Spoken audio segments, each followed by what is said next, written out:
Vic Soto nagsalita na tungkol sa perang inubos ni Pauline Luna.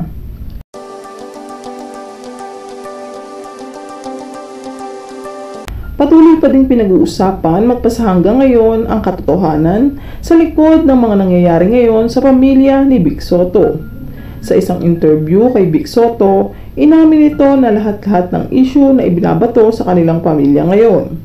Hindi na umano para manahimik lang si Vic Soto, dahil sirang-sira na umano ang pangalan ng pamilya niya. Ayon kay Vic, totoo umano na may pinagdadaanan ngayon ang pagsasama nilang mag-asawa. Hindi na umano para isa-isahin pa ni Vic Soto ang gusot sa kanilang pamilya. Totoo din umano na malaki ang perang nawala kay Vic Soto. Hindi umano alam ni Vic kung paano ito nangyari. Isa lang umano ang sigurado siya. Inunti-unti umano ito hanggang sa makuha lahat.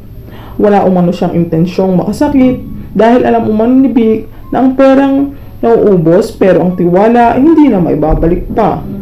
Samantala, dahil sa naging pahayag na ito ni Vic Soto, marami ang hindi makapaniwala na magagawa ito ni Pauline Luna sa asawa niya.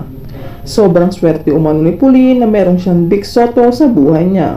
Ngunit sinayang lang umano ito ni Pauline.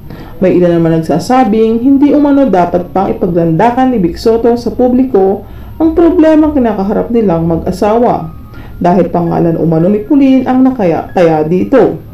Hindi na dapat pang patugulan ni Vic ang mga issue na kumakalat ngayon sa social media. Asawa pa din umano ni Vic si Pauline Luna. Kung ano man umano ang naging pagkakamali ni Pauline, balang araw umano alam ng mga netizens na mapapatawad din nila ang isa't isa.